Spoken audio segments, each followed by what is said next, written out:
says in Philippians 2:10 and Amplified that at the name of Jesus, every knee shall what? Or must bow. In heaven, it must bow. In heaven, where? On earth, and where else? So guess when it's saying under the earth, who you think is referring to? That joker that's under. It's talking about Satan. You have dominion over Satan.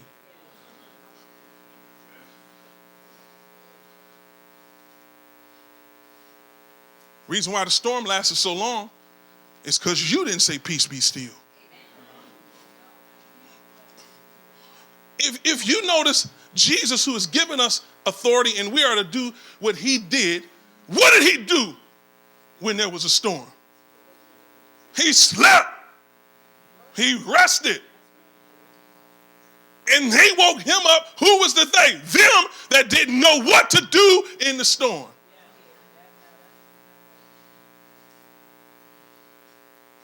Jesus came up and said, in Luke 8:25, he says, where is your faith?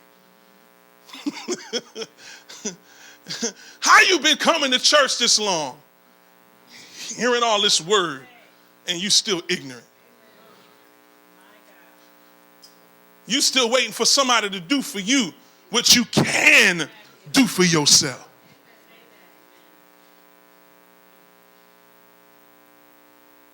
Are y'all all right? He said, where is your faith?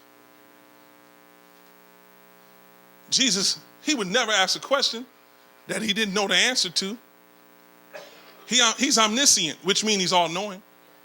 He's omnipotent, he's all-powerful. He's omnipresent, he's everywhere. So why is he asking the question? He's trying to get them to realize you had something to deal with this already. But you keep coming to get me to do for you what you should be doing for yourself by this point in your life. Why you got to have a prayer circle over your headache? Why you got to have a prayer chain over your finances? You already know what to do. Jesus says to them, where is your faith? Somebody holler, where is your faith? Now, how do we know? How will we know? And I don't mess my nose up. How will we know if you have faith? By how you respond in a storm. Let me try this again. We will know that you have faith by how you respond in the storm. These people operated out of emotions, in fear. So that's what happened. When the storm hit, when the pressure got on, what did they do? They start panicking, and then they went and got Jesus because they knew he could do something about it. But they had forgotten that he had gave them what he already had himself. I'm telling you, you got faith, enough faith in you to overcome any obstacle, any storm, any situation that is in your life. And if you would walk in your authority, you would begin to see the things in life that you've been panicking over absolutely change in your favor. You said you don't run no heaven, earth, and under the earth. If Jesus did and he gave it to me, yes, I do. I prove to you, you run heaven. And you can loose things in heaven and bind things in heaven. If you read Matthew chapter 18, verse 18, y'all ain't gonna talk to me. Somebody say, get a clue. It says, verily I say unto you, whatsoever ye shall bind on earth should be bound in heaven. And whatsoever ye shall loose on earth shall be what? Watch this in the Amplified.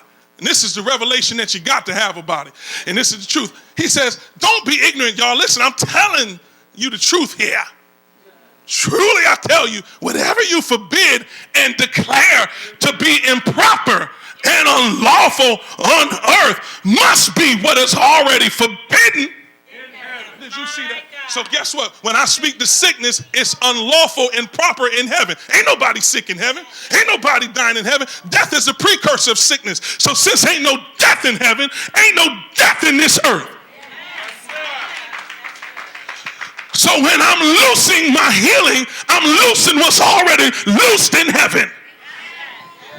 Oh my God. So I command this body to line up with the will of God, with the will of heaven. Ain't no sickness in heaven and ain't no dying in heaven. Guess what? Ain't no crying in heaven either. Ain't no weeping in heaven either. Y'all be talking about weeping may endure for a night, but joy come in the morning. When you gonna get past I'm weeping? You should be so focused on your faith that all you do is walk in the joy of the Lord, which is your what? Strength. Why are you still talking about crying? Trouble in my way. I have to cry sometime. I lay awake at night, but that's all right. Jesus gonna fix it. Well, if you know he gonna fix it, why are you crying?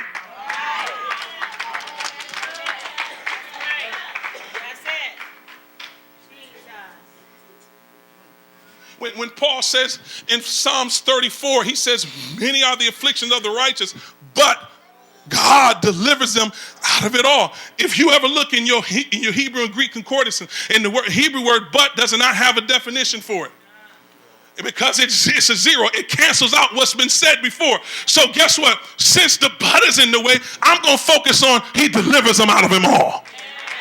Because what was said to it is irrelevant. It ain't going to stop my deliverance. It ain't going to prevent me from being delivered. Some of y'all sitting here so lost. Y'all like, what are you? Right there was a good place to pray, where I'm focused on the victory and not being a victim. Where I'm focused on overcoming and not being taken over.